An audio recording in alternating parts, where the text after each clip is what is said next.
It's not just crying, overexcited, over anxiousness, too eager to share something, and hyper confidence. All these things are over emotional, being over emotional. You have to know about your reactions when you're in an interview, and you should also have handle on your reactions. It's because it's cost of your job. And the first one is over anxiousness. The first thing that these people experience is freezing. When something is asked and they doesn't know, they don't know what to say, they just freeze, and they immediately tell one dialogue, and that is either be calm, or else second one will be like, I don't know. The only dialogue that comes from their mouth is I don't know. Okay. Second thing is getting clumsy. Let's first discuss about the body language. When you're entering into the room, you don't measure the weight of the chair and you drag the chair, and the chair is heavy, it makes sound, which is awkward. Instead, catch the chair first and observe the chair first, whether it is, you know uh, low or high. Measure the length of the chair. It happened with me, and that's the reason why I'm specifically mentioning this. Usually we have certain idea about the height of the chair, and we tend to sit instead of observing the length of the chair. Sometimes the length of the chair will be, the height of the chair will be a little lower, and it feels like you're falling into the chair, and that doesn't look good. It looks so awkward, and you just feel like you're falling down. So yeah, instead of just dragging the chair immediately, or sitting without looking at the chair, the height of the chair, observe the chair first. That will help you a little. And I've seen most of the students doing this, that instead of giving one paper, they give the other paper, they become a little anxious, make it very clumsy. Keep your major resume paper first, and be very clear that you're gonna give this first. Keep it little simple for yourself, so that it can actually help you. It doesn't overwhelm you at the moment. Okay. And when it comes to verbal language now, instead of telling ma'am, telling sir, instead of telling sir, telling ma'am, or sometimes instead of telling sir, sure, this is what we say. The words start overlapping each other, and this looks so clumsy. So here is one handy phrase that you can use in interviews when you feel like it's getting clumsy enough. You can tell, in when the HR asks you a question, immediately your opening phrase can be, okay, let me take some time to organize my thoughts. Now this will actually help you to organize your thoughts properly. Pause for a moment, think what all you want to say, notice your thoughts, and then deliver it. It will be perfect. Okay. Don't try to rapidly react to everything. That can create more clumsiness instead of delivering it properly. I hope you understand. And the third point I want to mention for over anxious people, or if you face over anxiousness in interviews, is over apologizing. When you do anything clumsy, three times, four times, things are getting more clumsy, you apologize more often. Like, I'm sorry, I'm sorry, I'm sorry. No, you asked the phrase right, let me take some time to organize my thoughts. The person will definitely give you the time, and then you don't say sorry for it. Don't feel sorry for it. I'm sorry to take more time of yours. No, no.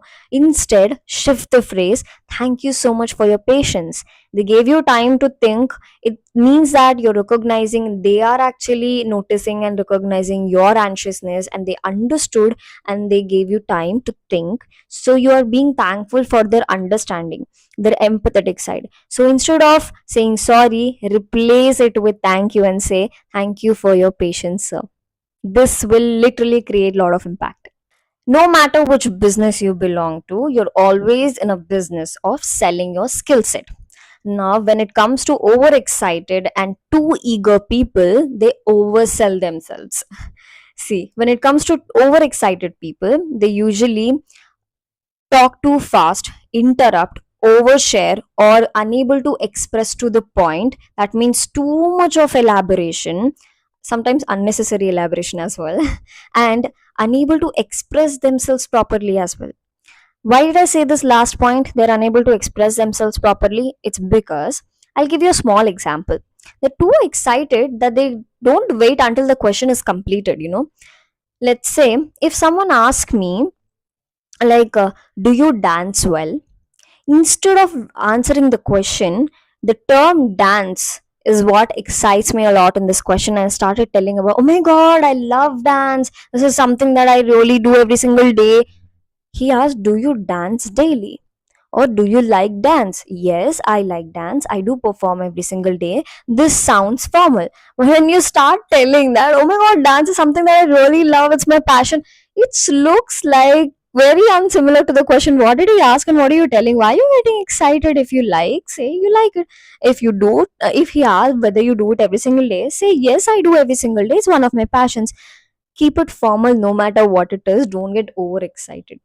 Dance, the one term is what you heard because you're getting excited and you left the whole question. So this happens with the overexcited people. Listen to the whole question and just phrase it in one line. One takeaway phrase for overexcited people when you're in interview is, if you're elaborating it so much, don't feel awkward. Okay, when you're elaborating things so much, it might look like you are talking too much for the other person who is sitting that side, but still don't feel awkward. The one phrase that you'll use here is, the key takeaway from everything that I said is, or the key point from everything that I said is, at that point, the key point here is, dance is my passion. I do like dance, I do perform or practice it every single day. So, after elaborating it, also, you come to a conclusion with clarity that makes other people feel that you're sorted.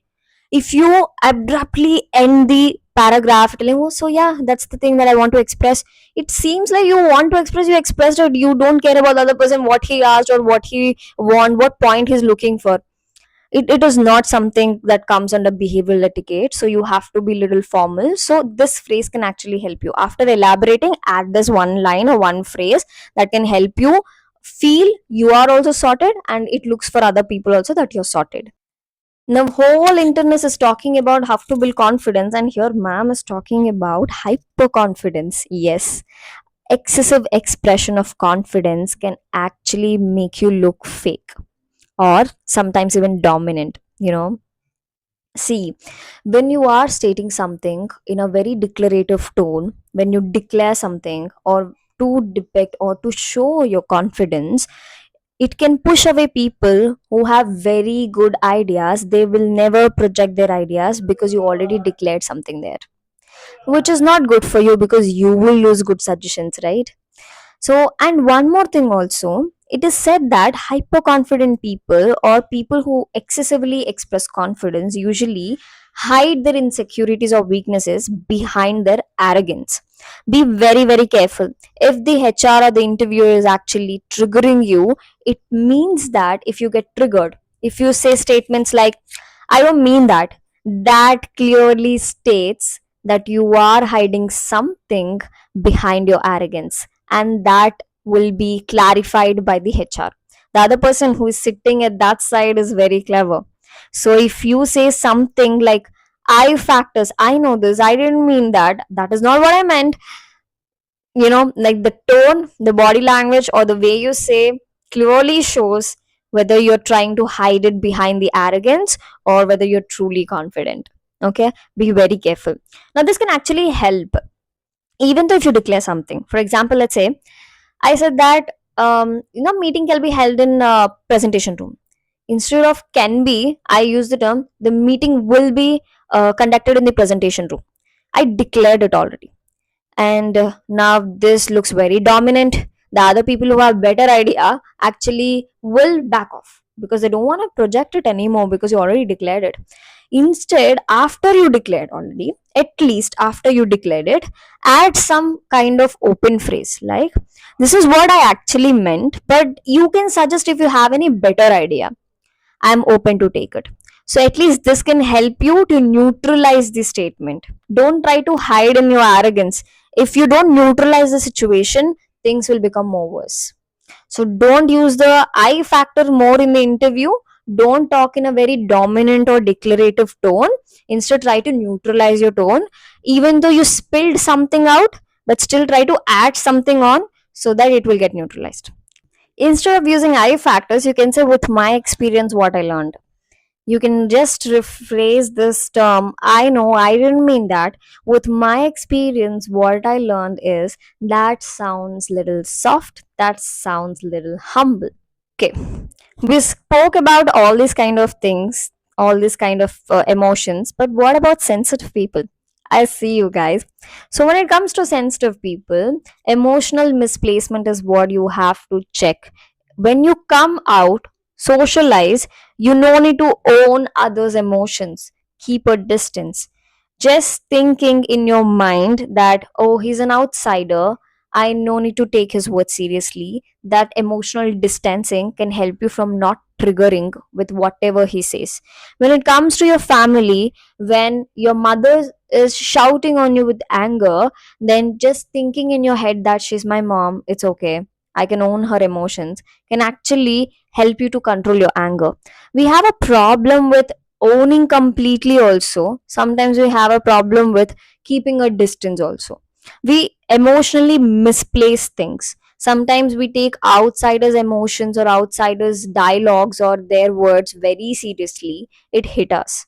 It triggers us. Sometimes we don't own our mother so completely, so whatever she says also triggers us. So owning completely is something that will not trigger you, and keeping a distance will also not trigger you. So where you have to own, where you should not own is what you have to know. So yeah, keep that in mind when you come out and socialize. You no need to own their emotions. Here are few common tips for everyone without categorizing. First one is insult and blaming. It's said that even if it is insult, even if you're insulted, keep it professional. Don't forget that statement. This will actually help you to phrase it properly. And before you say something, use this power thing that is called pause. Pause yourself. The gap that you give between their words and your reaction is pause, which is a very powerful state. And the minute you pause or minute you turn around, if you can't see them, this is what I usually do. I turn my head, pause for a minute, and then turn again and say something. So if you can't pause yourself looking at them, just turn your head and pause for a moment, and then rephrase your statement in your head, and then you can utter it out. But don't tell it in an unprofessional tone. Tone matters, guys. Tone really matters. Non-verbal communication matters. Don't even show your irritation or that feeling of blame or getting triggered even in your body language. No turning very fast and getting out of the room. No, don't. You can stand up for yourself, but keep it very professional, to not to give a chance to other person to play with you. Okay, you never know how other people can manipulate whatever.